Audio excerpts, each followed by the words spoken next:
Hey guys, it's Tiny Tom Logan back with another video for you. Today we're going to be taking a look at the Asus 290X Matrix. Now this is their top flight, mega EPing, just no holds, no barred graphics card. Now Asus, this is kind of the type of card that you buy if money is no object. If you're well into your overclocking, your benchmarking, especially if you like to chuck some dry ice or LN2 on your graphics cards, then as far as Asus is concerned, this is the graphics card for you. But obviously, because of those points, it's also their most expensive graphics card as well. And this is pretty much designed from the ground up to take sub-zero overclocking to a new level. But obviously, it's pretty difficult for, you know, an average user like me to be able to start benching stuff like this, because I don't particularly want to start having, you know, liquid nitrogen tanks around and stuff like that, and it would make the review process absolutely horrific. But the majority of people are going to buy these as a gaming graphics card, so we're going to take a look at it in the results in that way as well. But obviously err on the side of caution, because obviously they're not particularly cheap, and for a 290X, £539 is far from cheap. But then again, the MSI Lightning wasn't cheap either. So what we're going to do is we're going to have a close-up look of the card. We'll have a look at it in the bench rig, look at some benches. You can click the bottom of the screen to go and have a look at all of the graphs and the comparisons on the OC3D website. And then right at the very end, we'll wrap it all up in a rather meaty conclusion. Okay then, boys and girls, so our first look at the card up close, and I'm going to try to do my best to keep it all in shot. What I'm going to do is I'm going to show you a look around the card, show you a few of the little features and stuff on here, but then I'm going to talk to you, or show you I should say, some of the slides that Asus sent, because it's quite a good graphical way to show you the way things look underneath the hood. It saves me taking apart the card to show you all the caps and stuff underneath. And it's a really good way of you seeing where all the switches and, you know, what stuff does. But first things first, when we have a look at it, is when you look, it stands out from the top of the card quite a bit, and I would actually go as far as to say it's quite a hench looking graphics card. It's very kind of thick, looks very rugged. Something that does play in my mind though is the fact that it's quite narrow around this fan, yet it's quite fat around the second fan, and the fan is the size of the heatsink underneath, but it just kind of it's almost like, to me, it's like, oh well, couldn't they have made a bit more heatsink or add a bigger fan on this bit? I don't really know, but you can see at the bottom, if I turn it up, that the heat pipes are all black, and this is the first time I've seen a black heat pipes on a rig. But also, if we kind of try and get underneath, it's very difficult for me to try and show you this, but the cooler underneath is black as well. When you look past the fans underneath, they are black. So all of the normal fins that you would see being silver, they are all black as well. And I really like the look of it. It does make it feel a lot more stealthy, and the fact that they've paid a lot more attention to the aesthetics with it. But while we have it here, you can see this rather large brace, because it's not a light card, and it's fairly chunky. It does all bolt in. There's two screws here. It does all bolt into the back plate, and it does do a very good job of keeping it upright. Sometimes you can get a lot of sag on these type of graphics cards, and this one was fairly level throughout testing. So we've got this sensor here. I say sensor, it's an LED, and it does change colour, which we will cover later on in the video. The only thing that I didn't cover later on is that this can light up green, and it does light up green when you press the safe mode button, because there is the option there for you to be able to do that. Now, while we are talking about buttons and the like, I'm just going to show you a few things. Now, I'm going to talk to you about these, but then we're also going to talk to them when we look at the slides as well. And we've got an LN2 switch up here. You've got standard, which is towards the PCI bracket. LN2 is towards the back of the card. And there is actually some copper pickup points on the back of the card for you here. We've got the the hot wire sensors here, and you can wire it all those up if you want to, you know, add extra volts. Asus have got quite a few options with stuff with that. You've got two shorting sections here, and one is to enable the memory heater all the time, although I'm not sure why you'd want to do that, to be fair, but you know, people may need to, so the option's there. And enable LN2 mode constantly as well, so you don't necessarily just have to use that switch. You can short these out with a bit of solder or a pencil mod and have it enabled all the time. And talking about the memory heater, we have a switch here, and this is to stop cold bugs. And as you can see, that we've got the power here. If you see anyone using this power connector in a normal built rig, please tell them that they don't need to, because this power connector is only for the memory heater stroke defroster. This power connector is on its own separate kind of circuit to warm the memory up, and it's really not something that you want to be using on an air-cooled rig. So if you see someone using this, just politely tell them, you know, why it's there, and it's doing nothing to help their overclock or their system specs or anything like that. And to be fair, adding an extra cable in like this is going to just make things look wrong as well. But talking about cables, we have a look on this section. You can see that the little clippy tabs for the two 8-pin power connectors are on the top.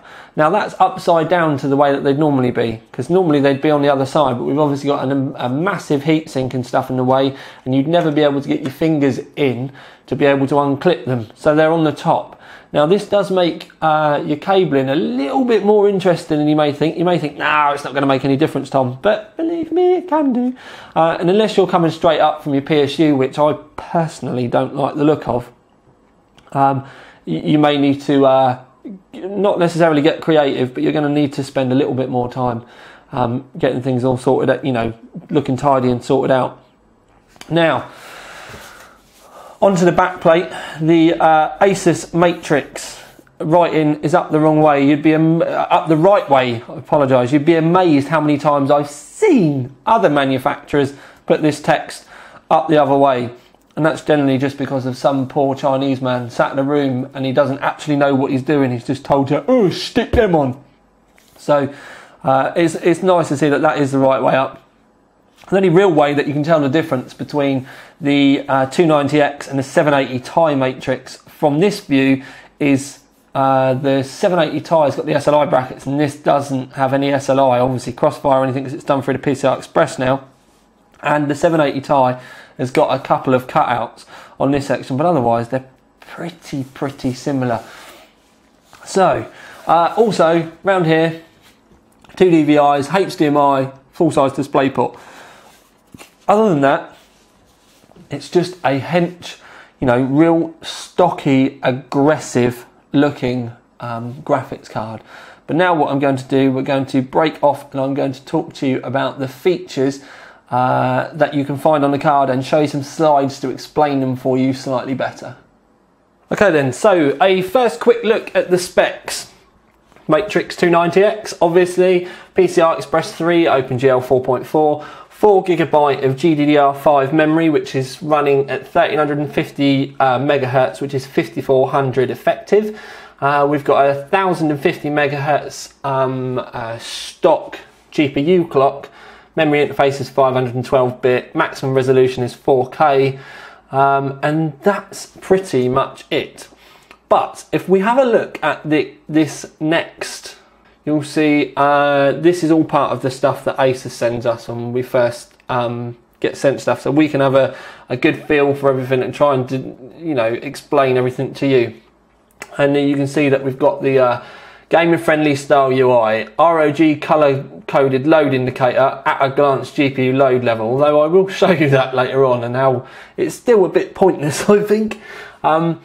Rock Edition GPU tweak. This is actually very handy and it works really well, to the point that I think they've done something that Afterburner doesn't work with it very well. Ultimate cooling, DCU2 cooler, and then the Cooltech fan technology. Now, this is where it differentiates itself from the other cards, is the ultimate overclocking. You've got the memory defroster, which I showed you earlier on, instant defrost, say goodbye to cold bugs. And don't forget what I said about that power connector for it, that is just for the memory defroster.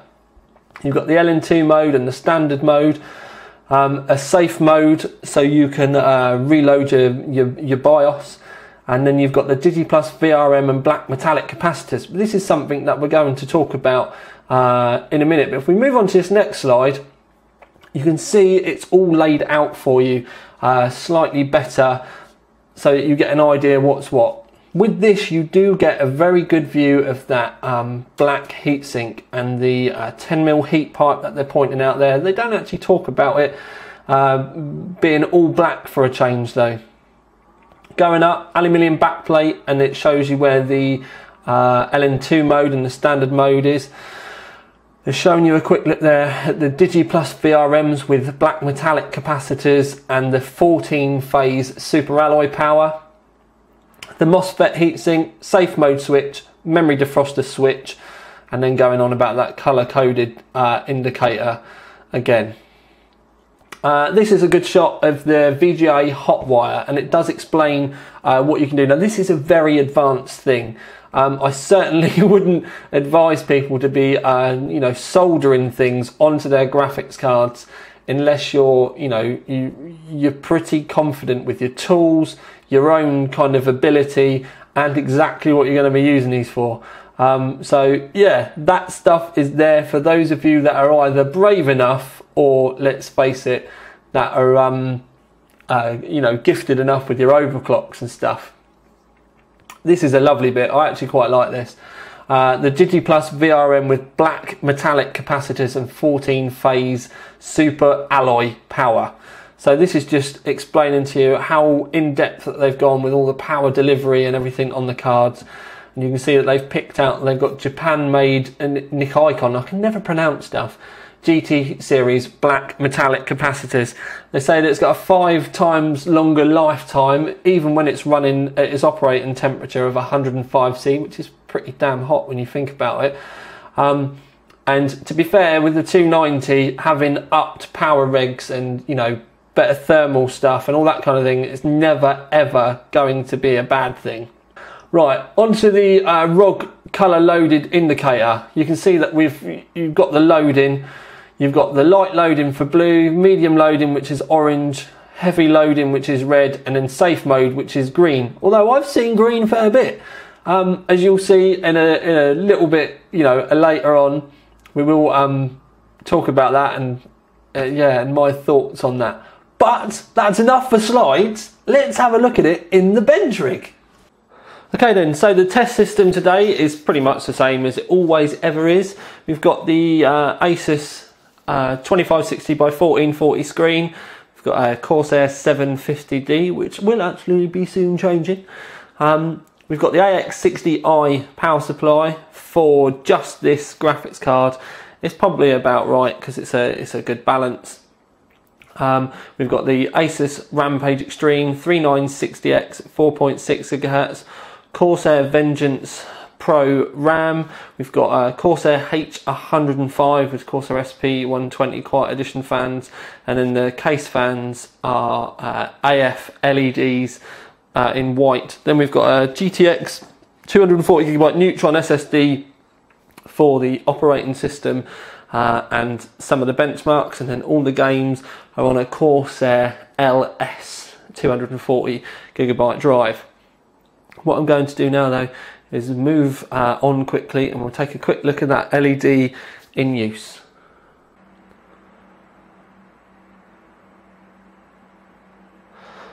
As you can see there, the actual change of the colours is quite rapid. I've not really found a way where I've got it to stay consistently on any of the lower colours yet. And this is literally just opening and closing Unigine. It's on the starting screen now, it's blue, and then as the render starts to happen, it goes very quickly green, through the orange, and then straight into the red. With the other benchmarks, I found that it does just go pretty much immediately into the red as well. I've said with every single one of the Matrix cards that I've seen, considering that these colours are available, it would be really nice if Asus could let us pick them as well, just so that we can manually set it. I would personally, especially in this rig, just have it set to red, rather than it being able to go back to the blue colour all the time. And I don't particularly think that we need to know the load on our graphics card. I mean, as soon as you play any game, it goes red, so I don't see why we need it to go blue when it's on the desktop. It's just a feature on it I find rather confusing, and I think that would be a really nice thing to hand the option over to the user, so that the user can decide whether they want it blue, green, orange, you know, whatever colour that they want to tie in with the rest of their rig. I would have thought that the majority of people, as I've already said, are just going to want it red because it's already a black and red graphics card. But anyway, let's move on. Okay then peeps, so when you finally do get it installed, one of the bits of software that you get is GPU Tweak. So I'm actually recording the screen with the camera just so that you can see me using the mouse and everything, but also because then it's just the way I do it. So you've got GPU info. You click that, that opens up. It's just GPU-Z with this skin that's built into the GPU Tweak. One of the things that you don't get though, you still will need a copy of GPU-Z because their version doesn't have any of the sensor options so that you can see what your maximum temperatures are and stuff like that, or the validation if you're going to start overclocking. Now, with the temperatures, you can click this and you do get your own monitoring section anyway. So there are kind of trade-offs with each one, and this does allow you to monitor a fair bit more, to be fair. Now, with the options, what I've already done is I've gone into the settings and I've gone into tune, and there's a lot of things that you can turn off and on depending on what you want to keep your eye on. I've got them all ticked on at the minute. So if you go back to tuning, we've got our GPU clock, we've got our GPU millivoltage, the VDDC millivoltage, memory clock, memory voltage, scrolling down, power target, load line calibration. It says 0001, but it's actually at 100 and it's just there all the time. We've got the VRM clock, fan speed percentage, and then we've got our 0.95 volt millivoltage and our 1.8 voltage millivoltage. Now these two you don't generally see on a lot of the other cards. It's definitely shows the caliber of the card that you do get all of these options for you to tweak and play around with. One thing I will say though is to get the best of it from air, I would kind of be leaning on the side of the stuff that you're not used to normally seeing. You don't particularly need to touch, because I didn't have to touch very much at all to get the best from this. The 290X was actually a lot simpler overclocking than the 780 Ti, but the reason for that being is because pretty much every single one of the 290Xs that I've ever touched has performed pretty much exactly the same, other than with exception to the Lightning, because they had different memory on theirs. But what we're going to do is I'm just going to put this down here and I'm going to leave this on stock. What we're going to do is we're going to open GPU-Z, we're going to get the sensors up, and then what we're going to do is that at stock I'm just going to smash it out, and we're going to see what the temperatures and the fan speeds go up to. So that's getting put off to the side there, which you can just see. And then what we'll do is we'll open Valley, and Valley is what I use for my temperature testing. Now the Valley, it's on 8 times 8 anti-aliasing and 2560 by 1440, which is the maximum that we can test to. And then I open that and then I let it run. And what I'm going to do is I'm going to stick the case side panel back on, because at the moment it's off. But I'm going to stick the side panel back on, and I'm just going to let that loop now for 30 minutes, and we will go back and see what our maximum temperatures and fan speeds and everything got to. Okay then, so she's been running for a fair while now. So we'll flip that off, let it wind down. Camera's still in the same place as it was before. Okay, so there we go. The fan speed's just dropped a fair old bit. So we'll close that. Right, so over on this side, just over here, we can see it's got up to 91 degrees and the fan speed went up to 60%. And I would say that taking the Unigine bench off, the noise of the system has probably dropped by about 60% as well, because it was fairly loud in there.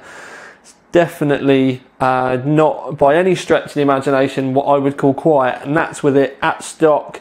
No like additional overclocks or anything like that.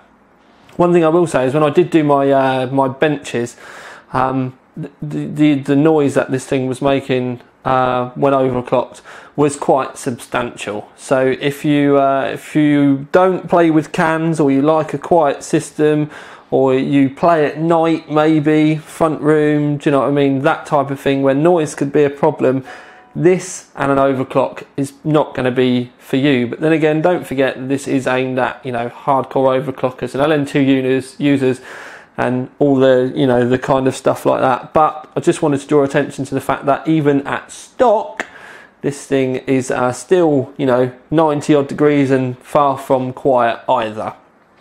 Anyways, I think it's time for us to move on. Okay then, Pete, so on to the overclock. These are the settings that I used for my overclock. Just keep in mind that if you try and duplicate these, you may need more volts for yours, you may need less. So don't copy these as a like for like, because there is still a bit of a range with the old silicon lottery, especially with the volts. But I got 1150 on the core, and that was by turning the GPU voltage up from 1250 to 1300 using the GPU tweak. The memory clock I got to 6000, and we bumped the memory voltage up from 1500 to 1510. Didn't touch the power target. I did find that with the testing, because basically what I did is throughout the benchmarking and everything, I used 100% fans so that I knew that we weren't hitting any heat problems. Then when I did the temperature test, I obviously put it back to auto just to see how well it performed and whether I needed to, you know, do it manually.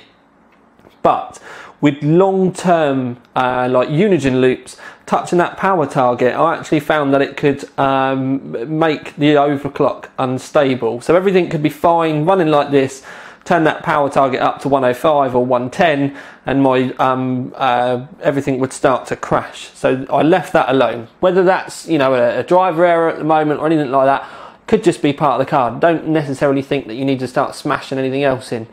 Load line was already up all the way anyway, and I didn't touch any of the VRM clocks or anything like that.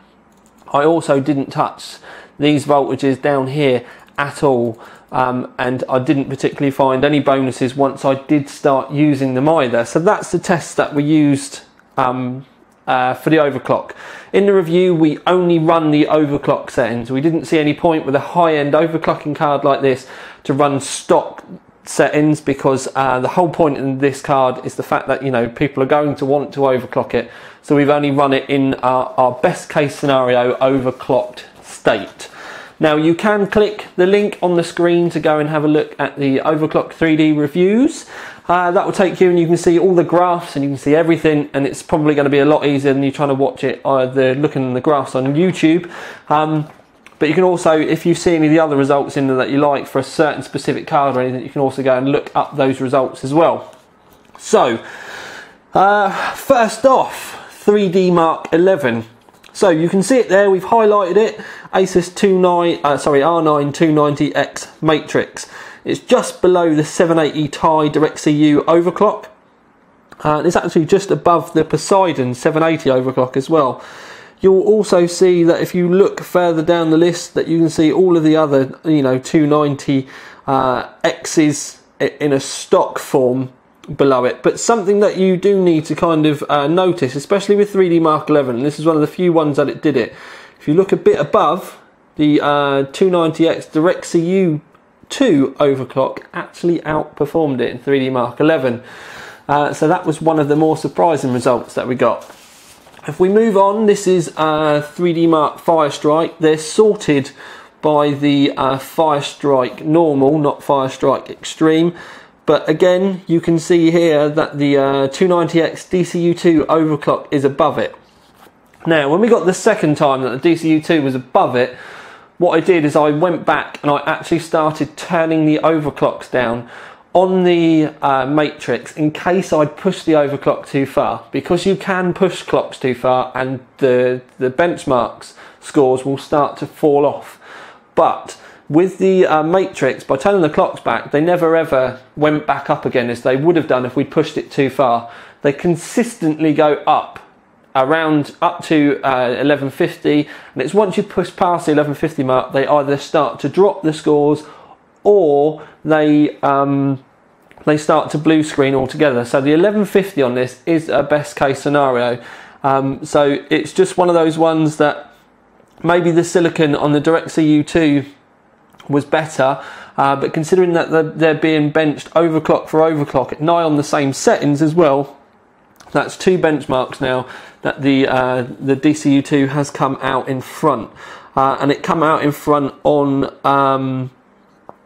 all of the 3D mark tests as well. So maybe not by a little, you know, a massive amount, but it was still there.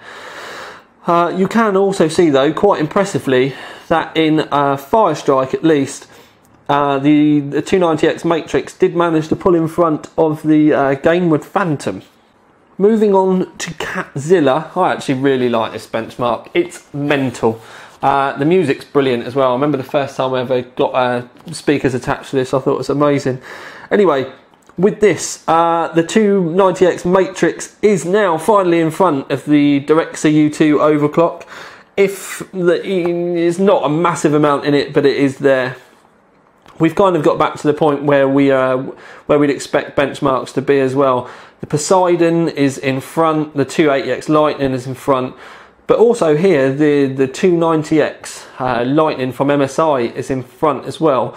If you have a look at this, this is pretty much the cream of the crop graphics cards in the Catzilla test. And so you get a pretty good representation on how the 290X Matrix sits. When we move on to a bit of FPS, and by that I mean the actual frames per second rather than first person shooter, we have a look at Battlefield 4. Now Battlefield, I would hazard a guess that Mantle has obviously got better, because the 290X Matrix is now at the top of all of the other AMD cards we've ever done by a feckin' huge margin. So if you're thinking about buying this for you know, like gaming specifically, it actually has, you know, done really, really well with the Mantle tests. But we would need to go back and retest the other AMD cards to really be able to make a fair comparison on the differences, because the other ones were pre-Mantle, this is obviously with Mantle. Moving on, Crysis 3, and this will be our last graph that I'm going to show you today. If you want to go and have a look at all of the rest of the results and all the rest of the graphs and everything, you do need to click through and go and have a look at that review. You can see the pictures, you can see the other videos as well, because we've got all the Rush Kit videos on the main review as well.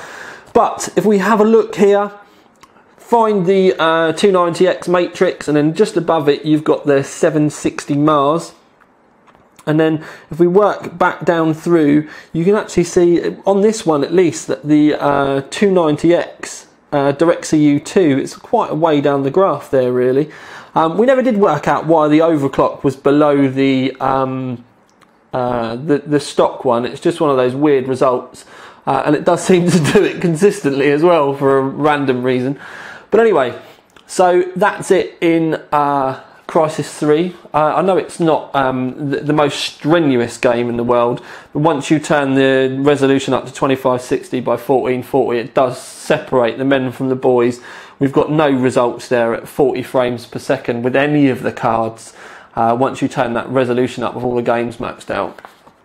So that is the end of that, boys and girls. That's all of our testing. I've shown you graphs for the first time rather than screenshots, so we'll see what the comments are like with that one. But now it's time for us to move on and us have a talk about the performance of the card and get things wrapped up in a conclusion.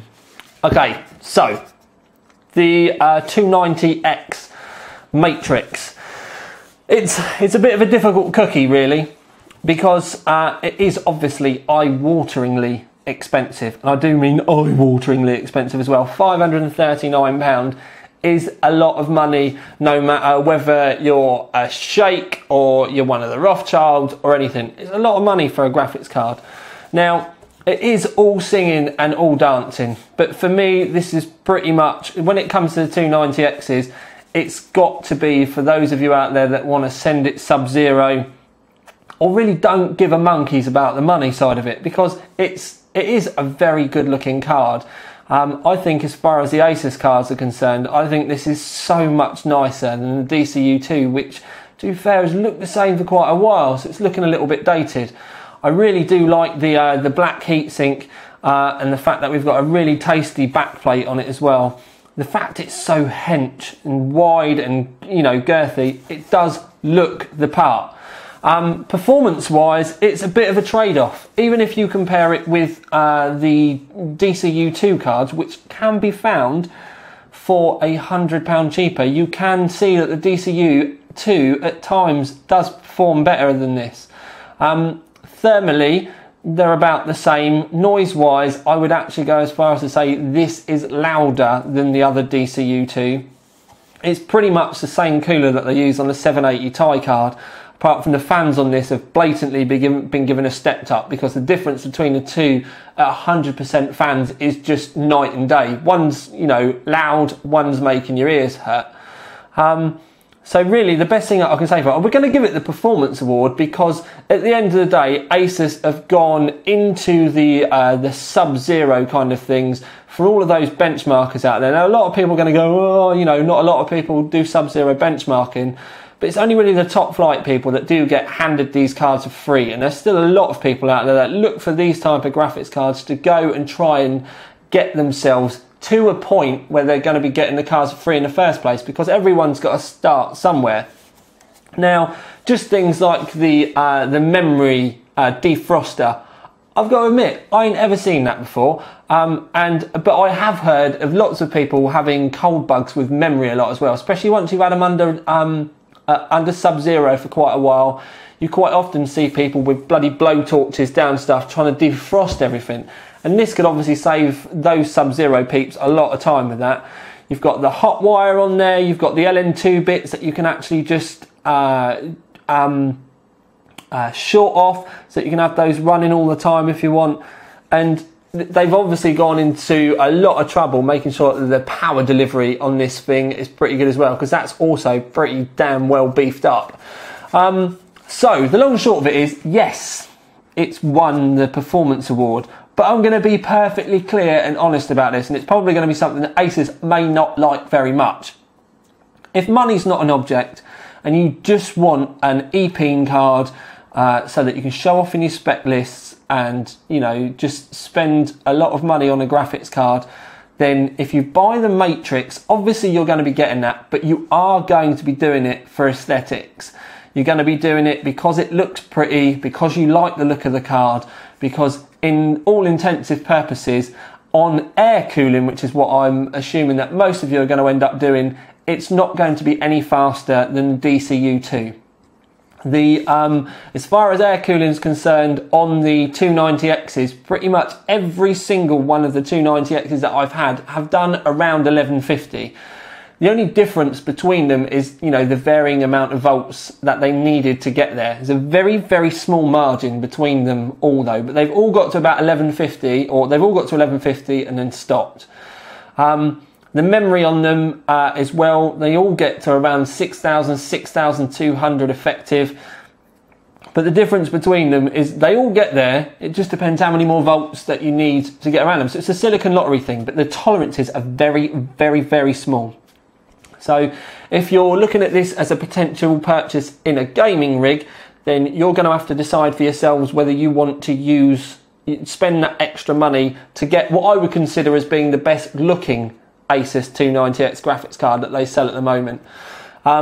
If you're a sub-zero overclocker, then all the things that I've said to you already about the around and abouts the card, you're already going to have been sold, to be fair. And it's going to save you a lot of time and effort than the amount of things that you would have to do and mod if you were going to use one of the lower end cards. So that, my dear boys and girls, is pretty much it. That is the you know, I will get my words out. That is as much as I've got to say about it. So it comes down to if you want to spend the money or not. You're going to have to make your decisions. I've given you all the answers. Like I said, I think this is the best looking one. But is those looks worth £100 to you?